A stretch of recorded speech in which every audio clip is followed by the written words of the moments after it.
हमारा प्रेम्बल कहता है कि धर्म निरपेक्ष गणराज्य बने, राज्य की निगाह में सभी धर्म समान हैं। हमारा सेकुलरिज्म हमें रिलीजियस इक्वलिटी का रास्ता दिखाता है। यही ना अर्थ इसका है। क्या इस पर सरकार अमल कर रही है? देश के 20 करोड़ से ज़्यादा अल्पसंख्यकों के, विशेषकर मुसलमानों को दूसरे दर्जे का नागरिक बना देने का प्रयास चल रहा है। उन पर हो रहे अत्याचार प्रतिदिन बढ़ते जा रहे हैं। उनकी संपत्ति को लूटा जा रहा है, हत्याएं की जा रही हैं, घर तोड़े जा रहे हैं, उनके पूजा स्थलों पर कब्जा प्रशासन की मदद से किए जा रहे हैं। अगर ये धर्मनिरपेक्षता, तो धर्म शासित राज्य की क्या परिभाषा है? और हाल ही में हम लोगों ने अध्यक्ष महोदय उदाहरण देखा है कि किस तरीके से उत्तर प्रदेश में कई महत्वपूर्ण जगह पर इस तरह की घटनाएं जानबूझ करके की गई। मुझे याद है उस समय, जिस समय उत्तर प्रदेश का इलेक्शन चल रहा था, बहुत से लोगों को वोट डालने का अधिकार जिनको था, उनको अधिकार से रोका गया और जो लोग वोट डालने जा रहे थे उन्हें डराया धमकाया जा रहा था। ऐसे इंतजाम किए गए थे कि ये वोट डालने के लिए वोट बूथ तक न पहुंच पाए। वो तस्वीरें अध्यक्ष महोदय न केवल हम लोगों ने देखी, बल्कि पूरे देश और दुनिया ने देखी होंगी कि किस तरीके से उत्तर प्रदेश की सरकार के प्रशासन के इशारे पर एक पुलिस के अधिकारी ने महिलाओं को वोट से डालने से रोका और रिवॉल्वर दिखा करके कहा कि वोट डालने नहीं जाओगे। मैं उन बहादुर महिलाओं को बधाई देना चाहता हूं कि उन्होंने परवाह नहीं की और उन्होंने कहा कि इससे कुछ जान जाने वाली नहीं, अगर जान भी जाएगी तो हम वोट डाल करके आएंगे। क्या यही लोकतांत्रिक गणराज्य है? सच्चे लोकतंत्र में जनता श्रद्धापूर्वक मतदान के माध्यम से अपनी सरकार चुनती है। क्या हम सही अर्थों में लोकतांत्रिक व्यवस्था में जी रहे हैं, जहां सरकार मशीन और सरकारी मशीनरी के जरिए जहां चाहे अपनी सरकार बना लेती है, जनता के मत का कोई अर्थ नहीं रखे हैं, वह लोकतंत्र नहीं कहा जा सकता है। यह व्यवस्था जब तेजी से लोकतंत्र में तानाशाही की तरफ बढ़ रही है, हिटलर ने भी तो जनता द्वारा चुने जाने के बाद संविधान में संशोधन करके तानाशाही कायम कर दी थी। हमारी सरकार भी उसी के समांतर चलने का प्रयास कर रही है।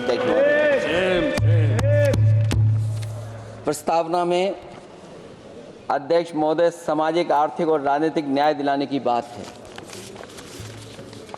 अध्यक्ष महोदय,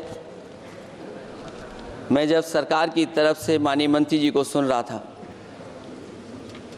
उन्होंने जाति जनगणना को लेकर के कहा कि जाति जनगणना कराना चाहें तो करा लें। हम लोग तो उस पक्ष के धर लोग हैं, अगर आप करा सकते हैं तो आप कराइए। नहीं अध्यक्ष महोदय, जब कभी भी हम लोगों को मौका मिलेगा तो जाति जनगणना कराने का काम हम लोग करेंगे।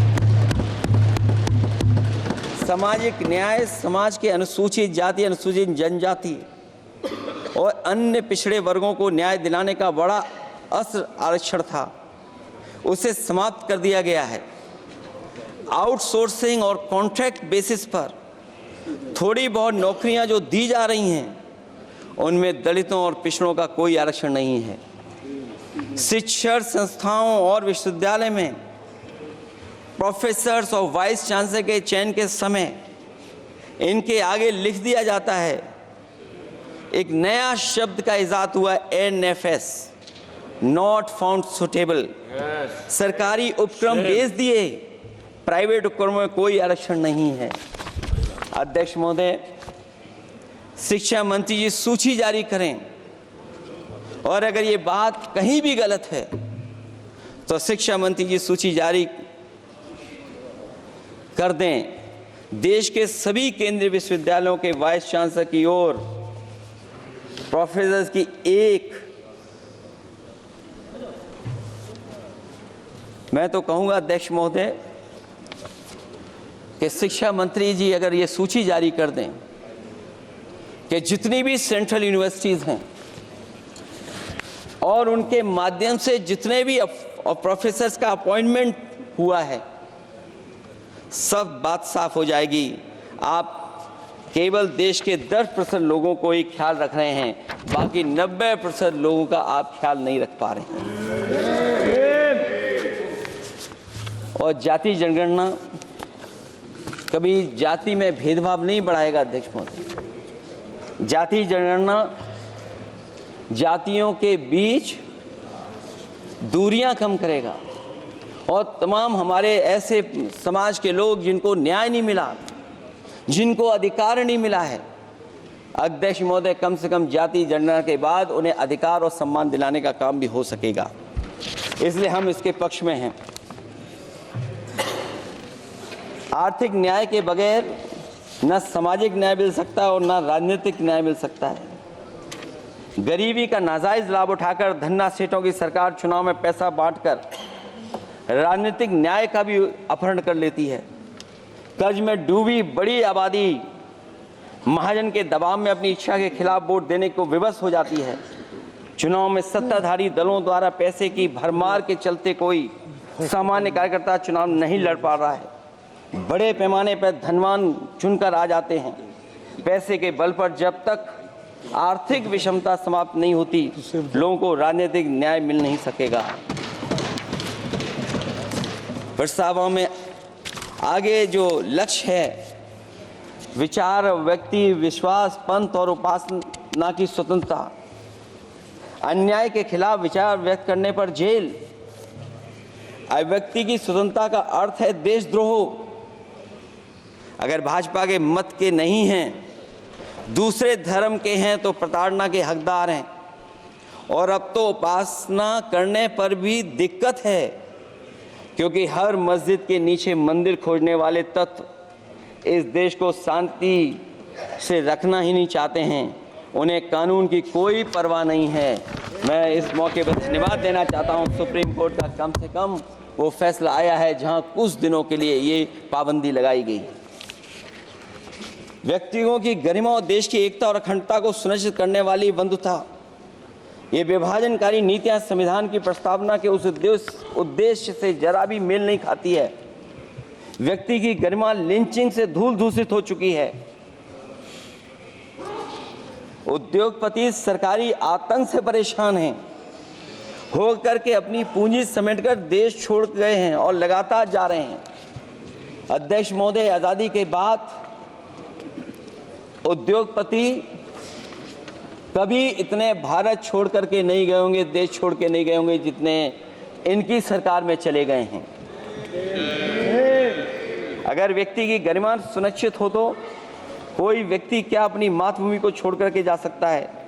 सरकार इस पर आत्मचिंतन करे। अगर आपसी मतभेद पैदा करके एक दूसरे के प्रति अविश्वास पैदा किया जाएगा तो क्या देश की एकता और अखंडता के लिए एक अशुभ संकेत नहीं होगा?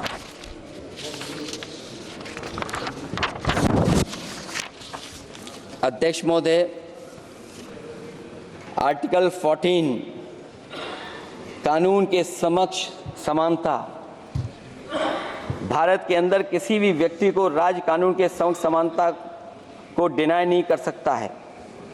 हो क्या रहा है, एक ही कानून कुछ लोगों के लिए अलग है और दूसरों के लिए अलग। अगर सत्ता पक्ष का व्यक्ति गेरुआ गमछा पहनकर गालियों को गाली दे दे तो जी हजूरी और दूसरा न्याय मांगने जाए तो उसे लाठी। क्या ये अनुच्छेद 14 का अनुपालन हो रहा है?